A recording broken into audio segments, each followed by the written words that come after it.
Malaysia versus Vietnam, dan akhirnya selepas 11 tahun, game yang paling dinanti-nantikan pada tahun 2025 compare to game dengan sebelum ni macam panas sikit. Nantikan tu nak tengok apa? Nak tengok players baru yang more physical, yang more teknik, a world class player. And personally aku sendiri, I want to see a more solid movement sebab kita dah bawa quality player kan. Kalau korang tengok Astro Arena, Kish dengan Faiz ada interview Coach Peter Klamoski, dan dia cakap, dan diorang tanya spesifik soalan tu tentang game Malaysia lawan Vietnam, apa yang dia take note, apa yang dia buat persiapan dan sebagainya lah. Aku sebenarnya tak tahu pun benda ni. Bila dia cakap benda tu baru aku tahu. Dia cakap yang bila kali terakhir kita menang dengan Vietnam, and benda tu berlaku pada tahun 2014, which is 11 tahun yang lepas. And dia cakap benda tu bagus. And aku tak faham apa yang bagusnya yang kita dah 11 tahun tak menang. Asyik kalah dan kalah selama 11 tahun. Dia cakap benda tu bagus adalah sebagai motivasi to counter back the history, untuk nak cipta sejarah baru dan kembalikan bola sepak Malaysia lah. Siapa je nak terus kalah dan kalah. Ada sampai satu tahap juga yang kita nak menang dan kita bangkit. Tak je live tu, Astro Arena ada sebut, RTM pun ada sebut, kita tak menang semenjak 2014, kita tak menang semenjak 2014. Benda tu dah lama sangat. And Coach Peter Klamoski pun dia memang cakap dia take it benda ni very seriously. Untuk first half game, aku sebenarnya bukan nak cakap sedikit stres. Aku impress sebenarnya dengan defending unit yang ditunjukkan oleh Vietnam. Mereka bergerak daripada kiri, kanan, ke depan. Azan lah. Sekejap azan.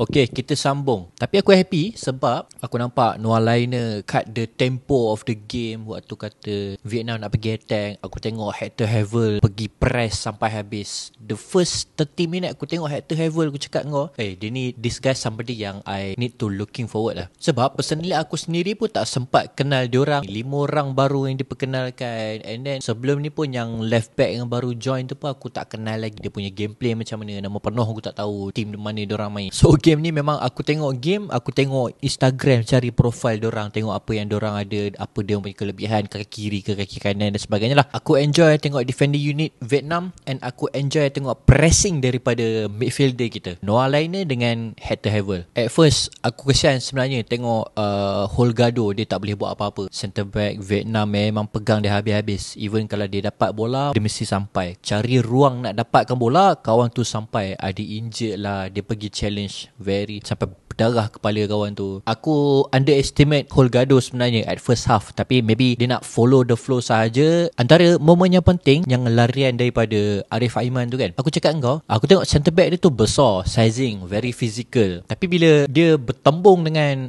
Arif Aiman dengan centre back dia tu, kalau korang perasan, Arif Aiman dia bagus tau. Kaki dia menghadap belah yang dia nak landing. So bila kawan tu body menghadap body position yang depan, so kalau dia jatuh pun dia still lagi stable. Maksudnya dia bukan pergi bodoh-bodoh macam tu. Kalau kata kena hentam, dia jatuh and landing tak stable. Dia angkat badan dia, pergi and dia pusing badan dia, and landing pun masih stable, dan dia teruskan larian. Yelah, kau nak lompat and kau nak landing pun ada teknik dia supaya kau boleh continue you punya larian. Sayang pula 1v1 yang tu dia chip, ada sentuhan daripada keeper, bola tu tak masuk. Masuk second half, the pressing was very good. Aku sangat-sangat happy. Figueiredo dapat chances, dia go attack, walaupun dia ditutup dengan 2-3 players, tapi dia still juga make a chances, do a shooting, bola tu reflect, bounce masuk ke dalam goal. Sebab tu kalau kita main bola, walaupun ada space tu ditutup, kalau boleh depan D tu, kalau boleh try je. Kita tak tahu, maybe boleh jadi a corner kick, maybe boleh jadi handball, maybe boleh reflect masuk goal tu, benda yang kita tak dijangka. That one the first goal. Second goal daripada Holgado, mula aku rasa nampak macam players our right side dah penat tau, tapi ketenangan bola tu start daripada Dion Coles,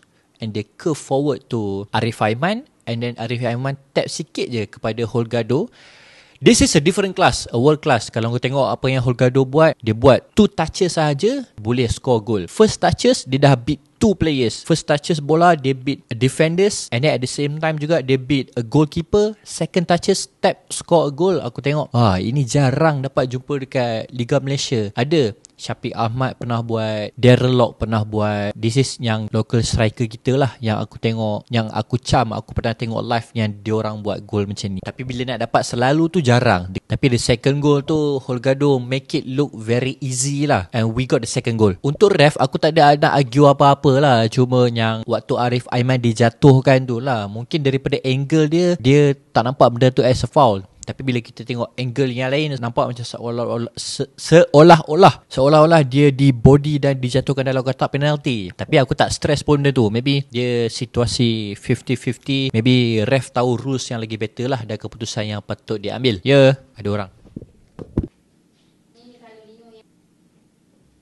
tengah shoot wife aku balik. Lepas tu dia cakap dia nak jual dia punya kasut New Balance. Kalau ada siapa nak bagi tahu sebab nak try pakai New Balance tapi kaki tak ngam. And then dia kata dia nak jual balik. Kalau ada siapa minat bagi tahu 5.5 UK 38 euro. Okay, kita sambung. Itu sajalah aku nak cakap pasal players pun. Aku tak sempat nak kenal players. Figueiredo dipilih sebagai players man of the match. Tapi sebenarnya kredit aku sendiri aku nak bagikan kepada our fullback. Both score on that game, Dion Coles and then dengan Corbin Ong. Dua-dua score 1 biji. Thank you Malaysia. We are happy with this revolusi. Misi Saudi Arabia 2027 perlu diteruskan. Next game lawan Laos Khamis 9 Oktober 2025. Make sure you save the date. Itu saja. See you guys in next video. Assalamualaikum dan bye bye.